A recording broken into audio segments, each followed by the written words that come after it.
I will educate myself and do what's necessary to reach my goals. I will respect the process, allowing myself the time to grasp the concept, learn the issue, and protect the knowledge I receive in my learning process.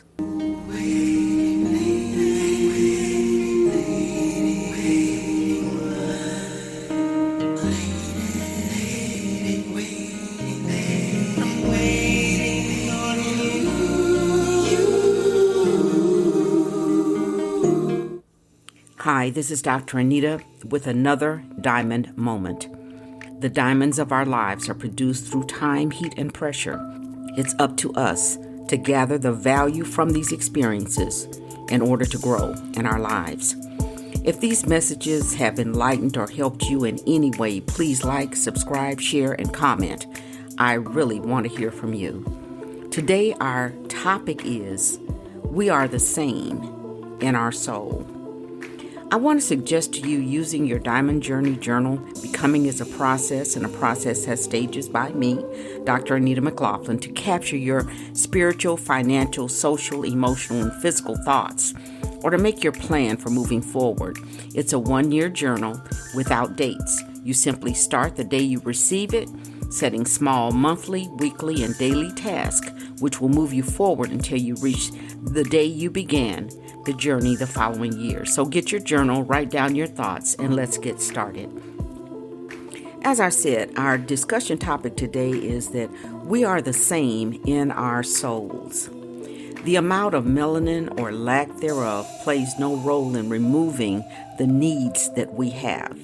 Instead, they highlight that all ethnicities, genders, and nationalities have the same needs. Every continent and all people have this in common. If you remember, we've been speaking about the fact that we're all the same, and we utilize the understanding that we are spiritual beings directly connected to God, Source, the Creator, the universe, and we have an ego. I'm going to define this part of us as what some might refer to as the soul or the soulish man. And it consists of our mind, our will, and our emotions. We can also think about our emotions as energy, which is in motion.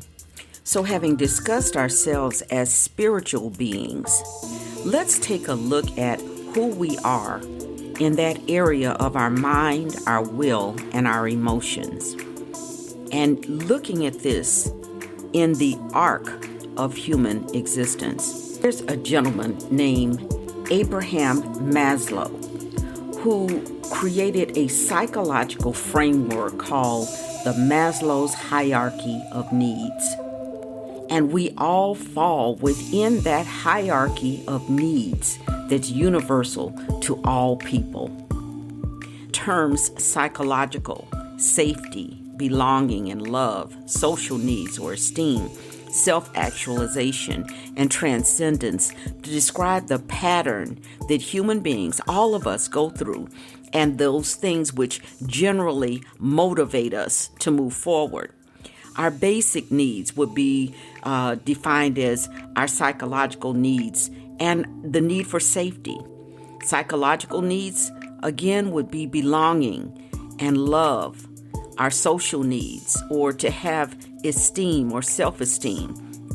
And then those needs that fall in the category of self-fulfillment, which we could look at as self-actualization. And as we move forward in that self-actualizing concept, we raise ourselves up to a point of transcendence, moving beyond who we had been and who we ever believed that we could be.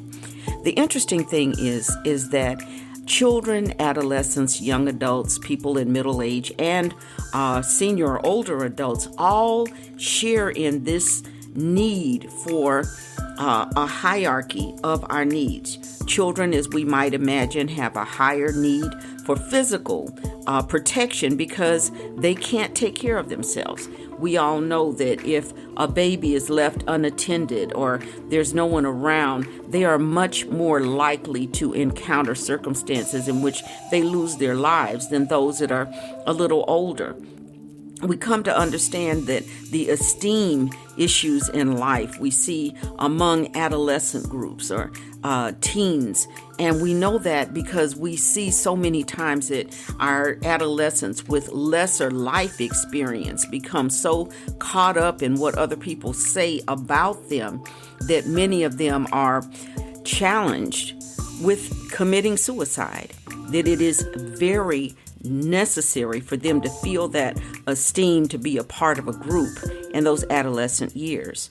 We also know that as young adults, we have that need for self-actualization. A lot of times people have young families. They need to be able to take care of those families, to do what's necessary, to kind of pull all of the ducks in a row in order to be able to take care of themselves and their families. And then when we reach that level which we could consider as seniors, there is a very high need for security. Why? Because they're not able to continue working. They may have medical issues, or they need more help in those areas simply because they're not as physically strong as they once were. So what we've got to remember is that all of these stages of development require us to realize that we again are spiritual beings, that we have those same needs in our soul, our mind, our emotions, and our will. We must remember that we are the same. As we move forward, we're going to be looking at making a plan for our lives on all of the levels that we've talked about. Looking and understanding that whoever you are that's listening to this episode of A Diamond Moment, we all come to the place that we are currently in from different avenues. You may be a very young person who's trying to fit into the group that they're around in their schools. You might be a young adult who's trying to figure out, how do I take care of my family?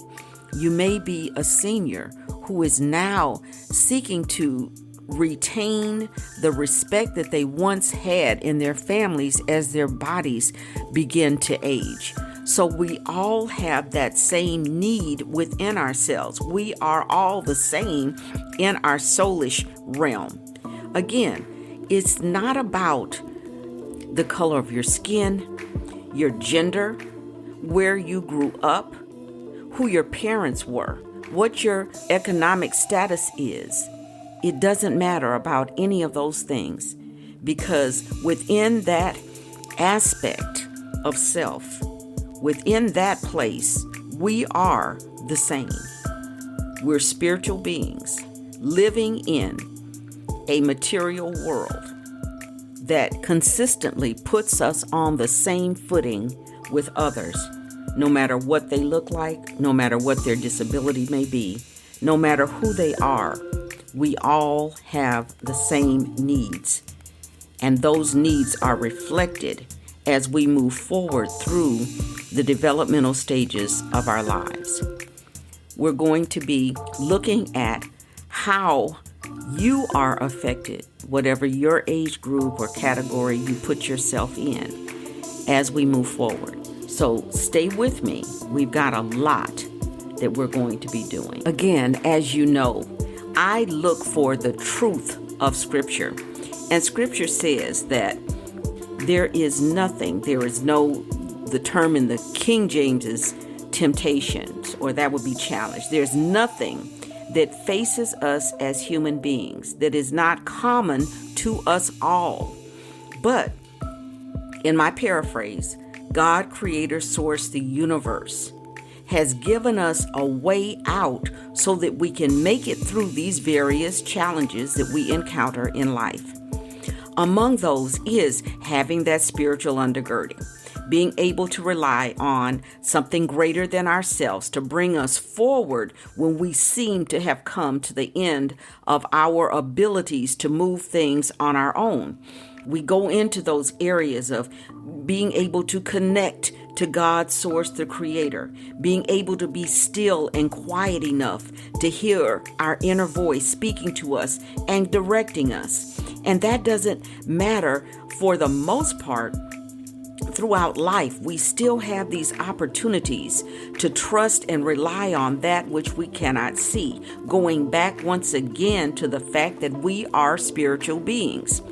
So as we move forward, and I would suspect that there are not very many very small children that listen to this broadcast, but if you are a teen, then this is very much applicable to you. Understanding that there are places and phases in life that young people walk through that may be unfamiliar to them, and that may be extremely frightening as you're going through it. For those of you who may be parents or have younger siblings, remember what it was like to be in their shoes. It always amazes me that adults get to the point of forgetting what it was like to be a teen, forgetting how difficult it was to learn how to fit in, and having that time to be alone and design who you want to be, to have the time to dream and to project ourselves as to where we want to go in our lives. So if you're a parent, understand that this phase of life requires the time to think, requires the time to determine who we want to be. Most youth have role models. They have people that they just admire for whatever reason. All of that is normal. All of that is natural. But yet sometimes as adults, we forget what it's like to be a teen. And you see parents who have difficult times with the youth. And I think many times it's because they have forgotten, or that they've forgotten the way that you communicate in order to be heard. In the same way that the parent wants to be heard, so does that young person. So if you're putting your goals together, and maybe part of that might be a better relationship with my parent, or a better relationship with my child, or a better relationship in my family altogether, it requires us to take into consideration and remember exactly what it feels like to be the ages maybe that we're not today, but that we once were. So being connected spiritually to give us the strength and the courage to continue moving forward. Understanding that becoming is a process, and that a process has stages. So never forget that you have to educate yourself. You have to respect the process, and you have to protect what you've worked to accomplish. Again, we're going to continue building on this structure as we move forward, and we're going to evaluate each rung of the hierarchical ladder so that we can continue becoming who we were meant to be. Again, I want to thank you so much for listening. I hope that the messages that I'm sharing will benefit you. You've got to stick around. You've got to stick with me. I hope that you'll be using your Diamond Journey Journal. If not, write down. If you don't have the finances to be able to purchase the journal, write down your thoughts as we're going through them. Write down where you want to go, what you want to do, in order that you can continue growing and moving your life forward in the ways that you can. I'm inviting you to join me on NoomVibe, on FanBase, and visit my website at www.DrAnitaMc.com. That's DrAnitaMc.com. And then join me next week for another Diamond Moment.